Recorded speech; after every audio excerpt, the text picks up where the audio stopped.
Meet Crew Podcast. We are the change we desire to see in this world. If you won't change, you have to be the change. We are looking for 3 more hosts to join our team. If you have a message for the world and would like to be a part of the hottest new podcast and media network rocking the podcast world right now, join Crew Podcast and Media Network.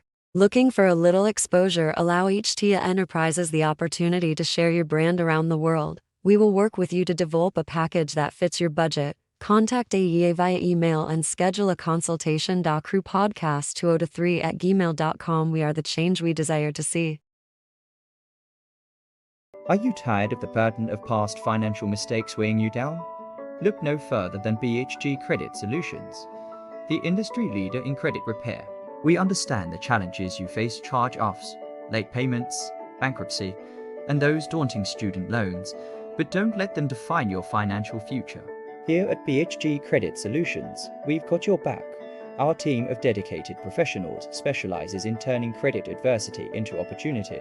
We'll work tirelessly to dispute inaccuracies, negotiate with creditors, and to develop personalized strategies tailored to your unique situation. Our proven track record speaks for itself. Countless satisfied clients have seen their credit scores soar.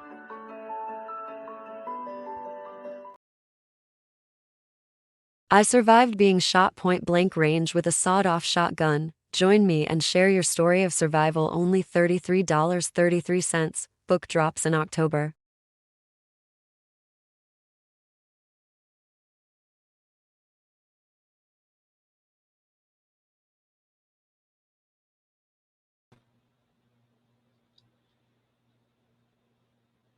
Welcome. I want to welcome you guys to Night 2, the Crew Podcast, episode number 107. Tonight you have the Queen. Of course, I am sitting in. We do not have anyone in this slot. So tonight you have me. So y'all, we are all about providing content and being visible across these social media platforms and all of these platforms. We are the voice for so many people. We are the change that we desire to see in this world. And we provide an opportunity for others to do the same. So tonight, I have some special guests that are stopping by the studio. They're going to be on audio tonight, y'all. They're not going to actually be in the studio with me, but they will be on audio tonight. They are, if you see the flyer behind me, the Free Texas campaign, they are a part of the Free Texas campaign. Y'all, we are the change that we desire to see in this world. And the state of Texas have failed their citizens. They have failed those that are incarcerated. And I am honored to be able to be a voice for those that may not have a voice on the outside. So tonight, we're going to get an opportunity to meet 2 individuals that are a part of the Free Texas campaign.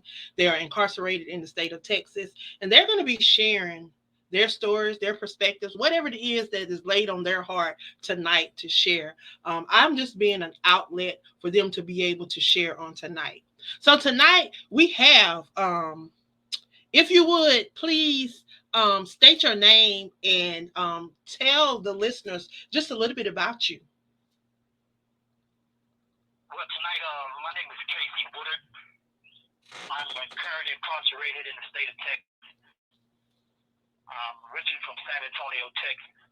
And I'm just happy to be able to give a voice to the change that we're trying to develop on the state of Texas, the prison system, and give a different perspective to society about how they feel and think about us. Wow.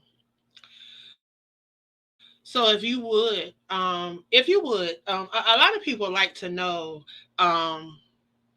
if you would tell us a little bit about your journey and how did you end up incarcerated? What was your childhood like, and how did you end up in the space that you're in?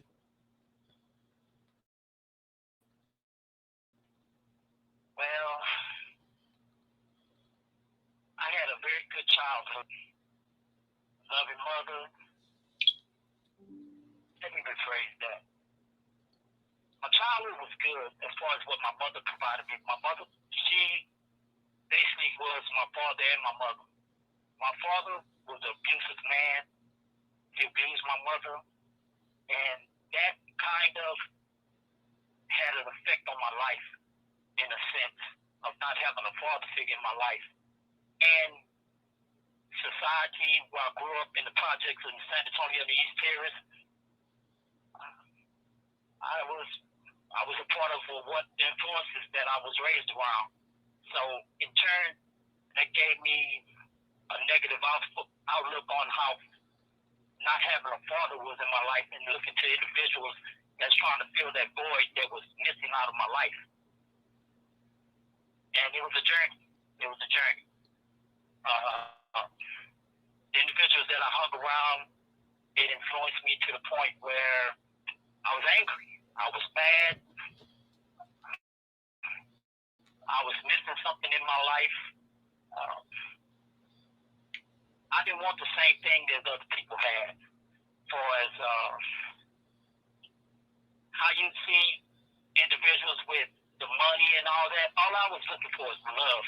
I was missing the love aspect in my life, and I wanted to try to fulfill it, but it didn't happen the way that I wanted. And I got caught up into the negativity of living life. Wow. And that's usually what happened to a lot of us that get off track. We're looking for something that we feel like we're missing in our lives. And I definitely can relate to some of your situation. Me being a domestic violence survivor, and just going through a lot of things. So you ended up incarcerated. Um, Now that you are incarcerated, what is your message for people? Those that are tuning in. What is your message, and what would you like for people to know about your situation right now? Whatever you want to share about that. I'm going to be honest, and I'm going to be blunt about it, because I'm not ashamed of what happened to me. I'm a 3-time loser. That's what they said. I'm a habitual offender. I did not try to come back this 3rd time. It happened. And being a 3-time offender, my past played a big part on me getting the sentence that I got. My first time that I got in trouble behind love, the girl that I was dating at the time, she had an abortion, and I didn't take it well. I didn't take it well at all. And what her mother told me during that incident of my first time, she called me to come to her house. She said, I'm not ready to be a grandmother, and my daughter's not going to be a mother. I made her get rid of it. And when she said that I made her get rid of it, it did something to me mentally. I wanted to be a better father than what my father was to me. I wanted to have a family. I had already taken the military test. I was getting ready to go into the military. I wanted to take care of the girl and my soon-to-be child. It was snatched. That whole experience was snatched away from me, and I didn't know how to deal with that loss. I did something stupid, and I accepted accountability and the blame for what I done. I got a gun. I went to her house, kicked the door in. Her mother came in and ran into her, and I told her, you did this to me. You made me do this. And I'm not ashamed of what I done, because I did it at that particular time, because I was hurt. I was hurt because I felt like she stole my future away. And I didn't know how to deal with that emotion being a young teen. It hurt me. Second time, I went to prison behind the influences that I've been with. I was hanging with a guy. He was into things, and the things they was into, it caused me to come to prison. They wanted me to snitch on them. I wouldn't tell. And just because I wasn't tell, I took my fall for my part that I had with the individual that I was associated with, because I feel like that had I not been with him, I wouldn't have been put in that situation. However, you know the loyalty of what they say, when you're in the game, you don't do no snitching. So I set the part and I took the heat for what happened. Third time I come to prison, I was I was working at the San Antonio International Airport. I successfully completed parole. I got a good job at the San Antonio International Airport and got married. The woman that I married, she was someone from my past. Found out that she was cheating on me. The guy that she was cheating on me with called me at my job, told me he was cheating on me with my wife, put sugar in my gas tank on my truck, and I did not know how to deal with that. I confronted the guy. He called me and talked to me about how he was not going to stop messing with her, how he was messing with her with her first husband, and he's not going to stop messing with him. So when I confront my wife about it, her daughter called her brother. Her brother was affiliated in the Crip gang. He come over there with two of his friends. He pulled a gun on me, and we got into an incident, and I shot him in his ring. And during the incident, I didn't know how to. I lost emotionally, psychologically. I tried to do suicide by cop, and I ended up with 50 years. Wow. That's where I'm at right now.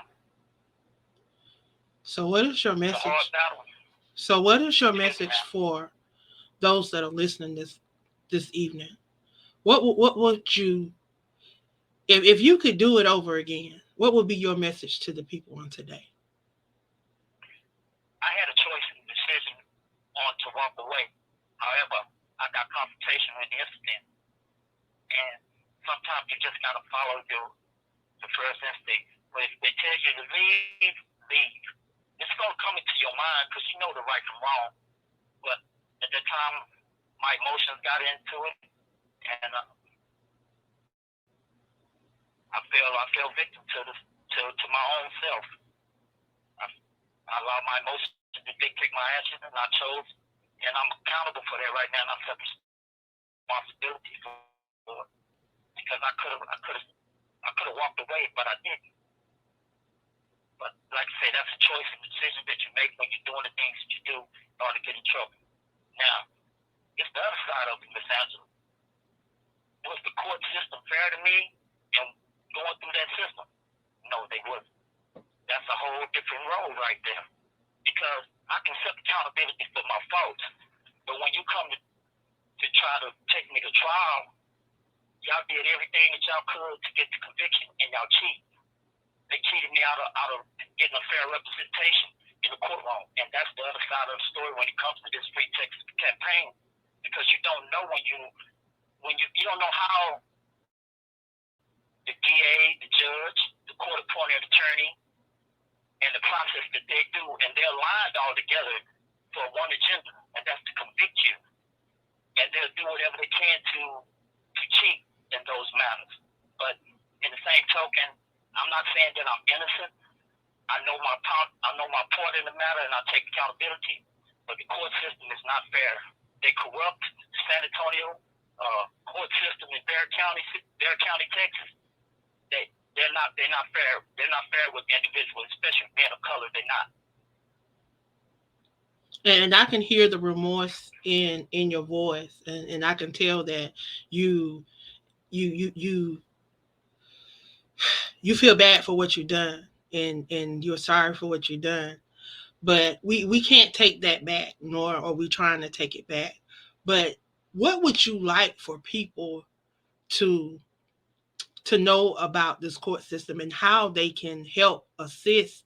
Because the Free Texas campaign, we're trying to bring awareness to what is going on in the state of Texas as far as the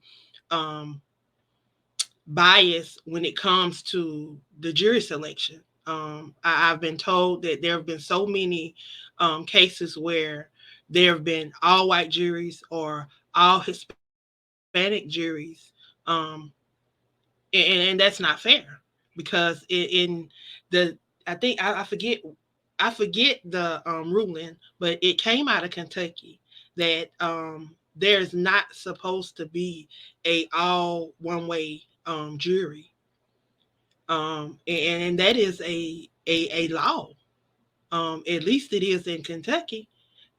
So I want you to tell us, how can we help with your situation? Well, when it comes to Texas and their judicial system, uh, I have to give you an example of what happened with me. I had an attorney that was assigned to me off of the wheel, and what they do is they have so many lawyers that they use, and that they're assigned to certain cases that they have in the court system. Now they assigned me this lawyer named Alberto Gutierrez. He was my attorney. I signed a contract with him. However, this other lawyer named Charles J. Buck came and took over my case. He told me that this lawyer the lawyer told me he could give me 25 years. I'm sitting with 50 years right now. But this other lawyer said I can get you 25 years if you cop out to it. Well, I never had a chance to talk to this lawyer again. This other lawyer came to me to see me in the county jail, told me that he can get me he told me that he was friends with the judge, that he was friends with the DAs. He taught the DAs their job. He used to be the assistant. That he used to be the head DA in the courtroom. And that other lawyer that I had, I'm not going to never see him again. That he was $100,000 lawyer that I was getting for free. Come to say, I never seen my attorney again. But I didn't recognize him before. The lawyer, he came to DAs. He said to fight my case when I went into the courtroom to ask them to have a public defender to represent me. And I didn't catch his name until a part of my trial. And he had this jacket on, and then the DA said, "Hey, Charles, come here." When she said that, I remember her saying this to a guy that was in the courtroom. "Hey, Charles, come here. I'm going to show you what I'm going to do. I'm going to start off with Mr. Woodard with 40 years, and I'm going to file a habitual on him." But this other DA told her, "You can't do that. His case is too old. They're over 24 years old. You can't use those cases anymore. I'm going to do it again." And she called his lawyer over to get the advice. Come to find out, this was the same lawyer that they assigned to me during this courtroom. And through my investigation and doing finding the paperwork in my case, I found out that Charles J. Buck was not even assigned off of the wheel to represent me. So how is it this lawyer came over to take over my case? This other lawyer that I had, he didn't sign a motion for withdrawal to get off my case. And if he signed a motion to withdraw, which is according to the Article 10, 2024, I think it's 1024 or 1026, that he would have to go before the judge. They would have to tell him why he was getting off my case, if I wanted him to get off my case, but none of this was afforded to me. So between the judge and this district attorney, whom all are friends, and my attorney, that they're all friends together, somewhere in there something got confused, or it was like a railroad was getting laid during the incidents of my trial, and I had no say over it. They put a gag order in my trial, put a gag order on the courtroom from the media, because nobody from the public come in and sit in and watch this trial. This lawyer that they assigned to me didn't have not one witness to come testify on my behalf during my guilt and innocence stages. So there was nothing fair about it. One of the police officers in the incident, he was injured. So they let him be signed as an expert witness against me without having a real expert to say anything about the matter. He told me that, I asked him, "Well, what about getting an expert witness?" He said, "No, do you have money for an expert witness?" I said, "No, I don't have no money." He said, "The state doesn't either." So there's nothing fair about the court system. And then they used a conviction that I never committed. They used a conviction as an enhancement allegation on my trial that I never done. I was never convicted of the offense that they alleged in the indictment. And then they said I have nothing to say about it because the number of the conviction was right, but the actual title of what they used against me and how they stated it wasn't right. So that voids my indictment. But they still went on and convicted me on a legal enhancement allegation. So I'm sitting here under a legal enhancement allegation that was supposed to be void, and they never done anything that was fair on my behalf. And they still doing it. I'm still fighting my case.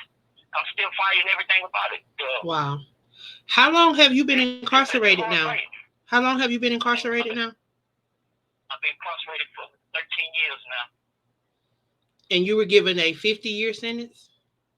I was given a 50-year sentence, and I will have to do half of it, which is 25 years to be considered of parole.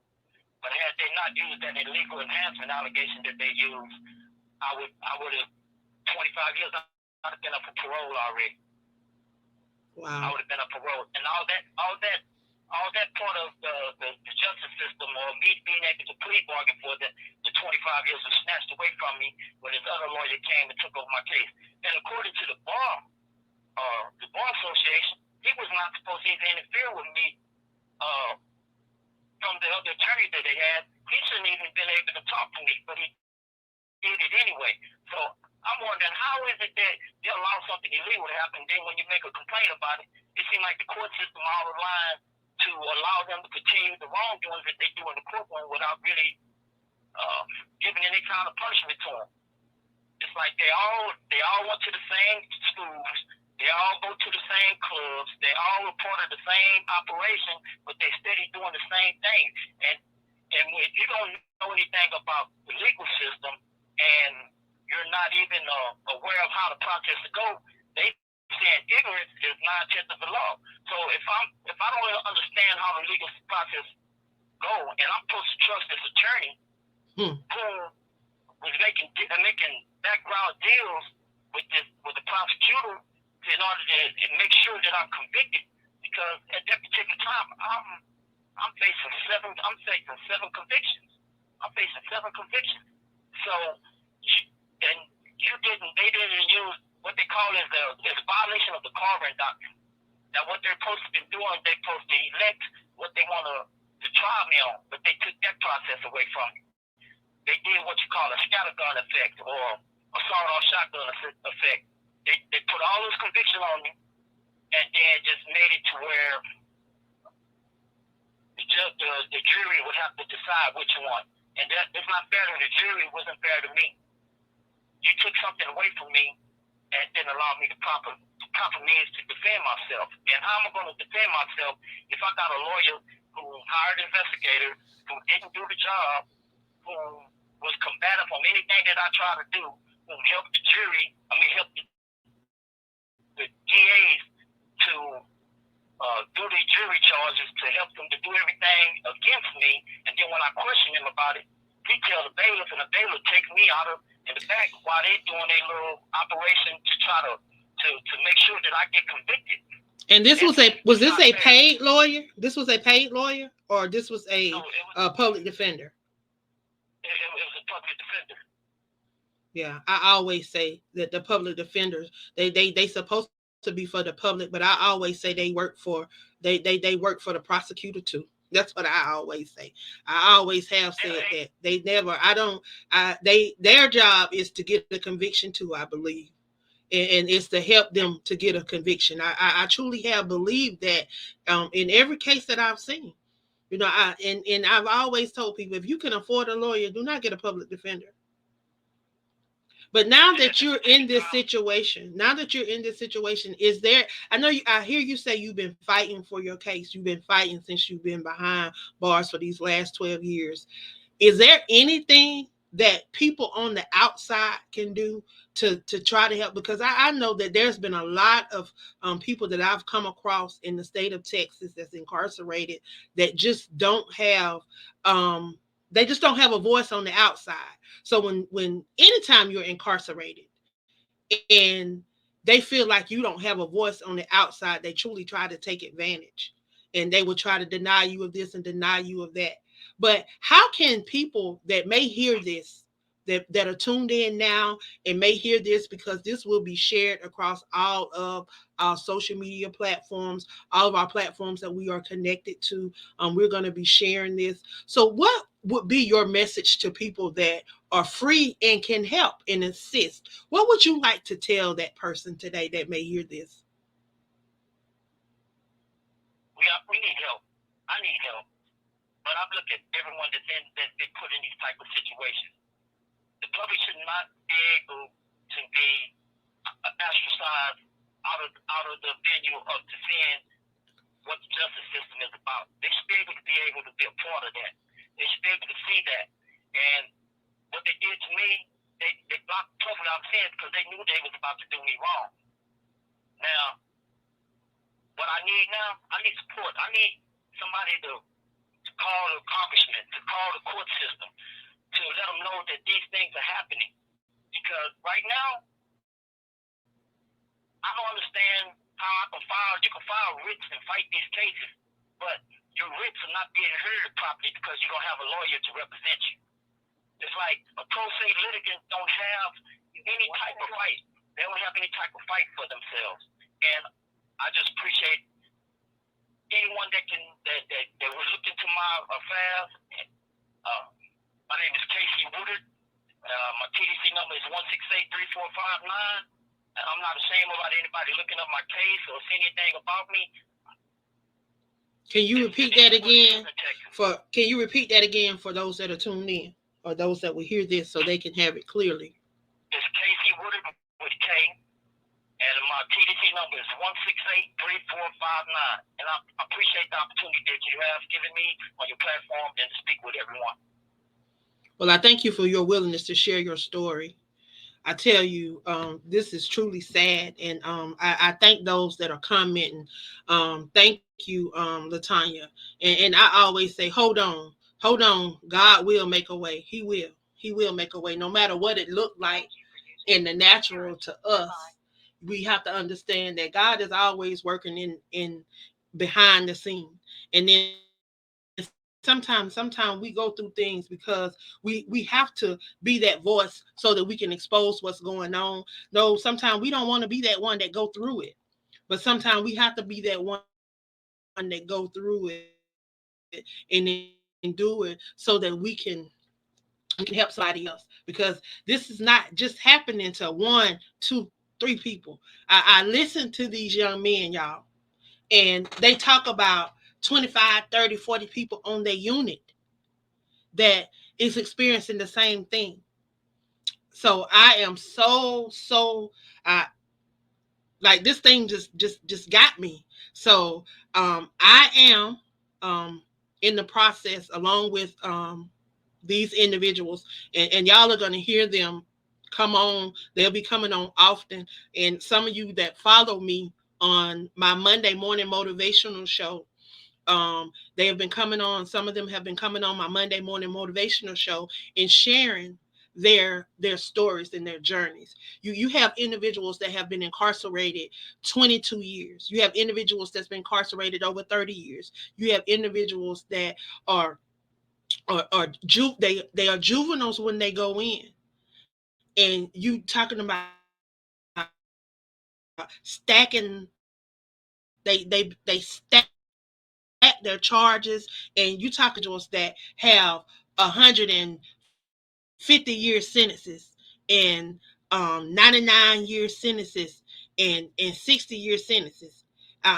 Corruption in the state of Texas, and you be amazed at what comes up when you Google corruption in the state of Texas. And I tell you, it breaks my heart. But I'm glad that God allowed me the opportunity to be in the right place at the right time. Being that on social media, someone reached out to me, connected with me, and I was able to connect with this particular prison. And being able to connect with these individuals inside this prison system, I tell you, it definitely changed some things that I'm doing on my platforms, and what I want to see. When God dropped in my spirit that we have to be the change that we desire to see in this world. Yeah, we have to be the change. We can't sit by and see something going on and don't do nothing about it. You know, we can't just be quiet no more. That season is over with. We can't do that. You know, we have to learn that if God is giving you a gift and a talent, He giving you a gift and a talent to use it for the building of the kingdom. Y'all, we all have a purpose in this kingdom. And I tell you, I can't let Jeremiah 29:11 go, because he said in his word, he declared that he said, I know the plans that I have for you, declares the Lord. Plans to prosper you, not to harm you, plans to give you hope in a future. Yeah, another gentleman that's going to be sharing. Yeah, if those that follow me hard, and support those various platforms that I am a part of, y'all probably have heard his voice. Y'all probably have seen his picture floating around. But his name is Mr. Cornell Drummer. Mr. Cornell, are you there, sir? Yes, ma'am. Yes, ma'am. How you doing, ma'am? I'm doing great. How are you? I'm doing great, ma'am. I'm doing great. Okay. Well, I want you to briefly, because we normally try to keep the show about 30 to 45 minutes. So we are at the 30-minute mark. But this is very important. This is very important to me. This is one of the things that I have now become passionate about outside of the Crew podcast. This is one of the other things that I am very passionate about. And that is being a voice for those that are currently incarcerated in the state of Texas, because Texas has truly failed their citizens when it comes down to those that are incarcerated. And on a day-to-day basis, I deal with some of these people that have the power to change a lot of the stuff, but yet they keep their hands closed and their mouth closed and won't move. They laws that are in place, it's like they're not acting upon the laws that are in place. We're not trying to enact new laws, even though there's some new laws that need to be in place. We just want them to act on the laws that they already have in place. That's what some of us are wanting them to act on, what they already have in place. But Mr. Drummer, if you would please, share who you are, and I want you to share your part in the Free Texas campaign, if you would. Thank you, ma'am. Thank you very much. Thank you for having me. Okay, my name is Cornell Drummer. I'm a Texas prison inmate of 33 years, ma'am. Okay, and now I have become, a part of an operation called the Free Texas Campaign. Texas Campaign operation, ma'am, is organized, ma'am, to be able to bring awareness and, attention to the corruption and the undercover madness that's going on here in the state of Texas. And I would like to say that the Free Texas Campaign is getting some results. And as of right now, we're trying to organize people to get involved, family members and, outside agencies and representatives and Congress members and stuff like that, because the madness that's going on here in Texas, ma'am, is very bad, ma'am. And it's causing people to do long time on sentences that they shouldn't have to do for wrongful convictions and stuff like that. But yes, ma'am, Texas is very much out of control. And thanks to the Free Texas Campaign operation, ma'am, Texas is getting the attention that it deserves to get from this operation. Wow. So what is your role in the Free Texas Campaign?